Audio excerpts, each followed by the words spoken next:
For those out of the loop, I don't love Dragon Ball. I mean, I love some of the character designs from Dragon Ball, but I've personally never felt connected to the Dragon Ball world the same way that I feel connected to Naruto or the other anime worlds that I love, like My Hero Academia. Heck, even to some extent I feel more connected to the One Piece world than the Dragon Ball world. So when ArcSystemWorks managed to convince me to care about a Dragon Ball game, I couldn't help but imagine what their take on a Naruto game would be. I actually made a video way back in January of 2018 going over my ideal roster for said game. But looking back on that roster, I hate it. I've completely changed what my roster would look like. I knew I wanted to do an updated video where I went over what my ideal Naruto fighting game roster would look like. I just didn't know when I was going to do it. But recently, the MonkeyFu on Twitter, he's also got a YouTube channel, which I'll link in the description, did his take on an ArcSystemWorks Naruto fighting game roster. And as much as I like his take on the roster, there are 35 characters on this roster, which probably would never happen. Just for reference, Dragon Ball FighterZ launched with 24 characters. This would be 11 more than that. So in today's video, we're going to go over my ideal Naruto fighting game roster, and we're going to limit ourselves to 25 characters.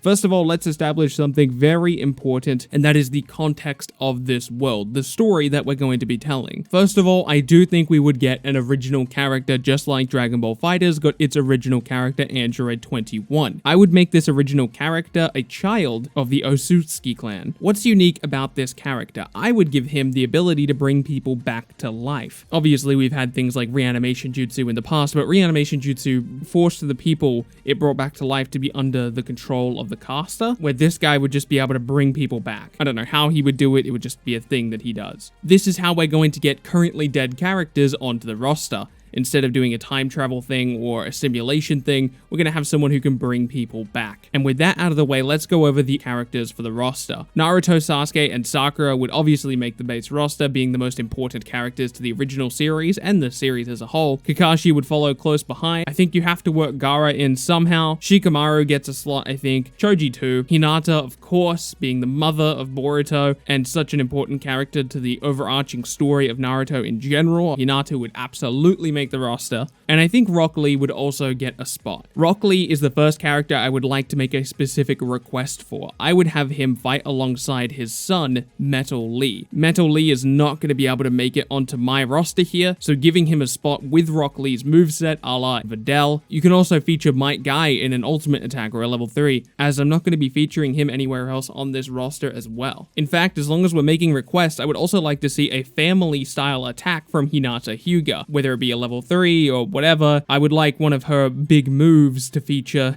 Hanabi, Hisashi, heck, maybe even try to get Himawari in there as well. But I wouldn't put Neji in there, because I think Neji would be a perfect character for DLC. Now onto the Akatsuki and villain characters. These are the characters who are going to be brought back to life by our original character because he thinks they're going to be able to help him along with whatever evil plans he has. First of all, Itachi. Itachi has to come back. Despite not being an evil character, the villain would have no way of knowing that. He would only have the historical record to go off of, and as far as history is concerned, Itachi is an awful person. An evil person, a person very vindictive and calculated. So bringing back Itachi would very much benefit the villain given the information that the villain has. But of course, I think you would have Itachi eventually break off from said villain and come work with his brother and friends. I would also bring back Pain. Yes, Pain, not Nagato. Then Kisame, Deira, Sasori, Madara, and Momoshiki. These characters would all be very helpful to our villain in taking down the Leaf Village or whatever the heck the villain wants to do. Now for the remaining roster, minus one exception, we'll be talking about Boruto-specific characters, starting with Kawaki. Then you've got the obvious inclusions of Boruto, Sarada, and Mitsuki. I'm going to give one of the 3 remaining slots to Ino, Shika, Cho, the brand new team. I would put Inojin in the primary slot, giving him special moves from his Super Beast Scrolls,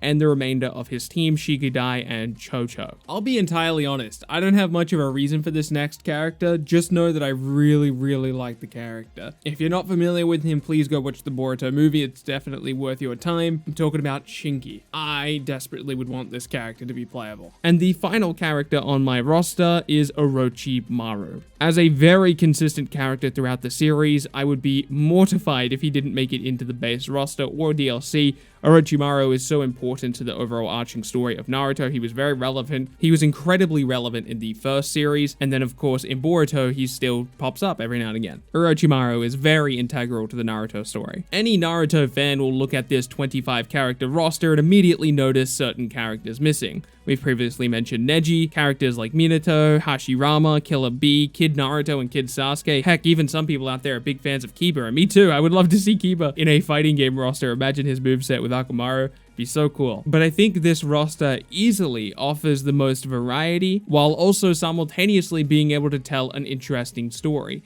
We've got our good characters who are currently highlighted, who would have to deal with the threat of our new character and his various villains he brings back to life. And you've even got a neutral character or two in there who would have to figure out where their allegiances lie. Also, those previously mentioned characters like Hashirama would be perfect candidates for DLC. I didn't want to go over DLC in this video because, I don't know, it just seems kind of pointless. We don't even have a base roster yet. As far as the likelihood of this game actually happening, I think there's a pretty decent chance. After all, ArcSystemWorks and Bandai Namco made very good money on Dragon Ball FighterZ to the point where they're even getting a Season 2 of DLC, and I would be pretty shocked to see no future Bandai Namco ArcSystemWorks collaboration.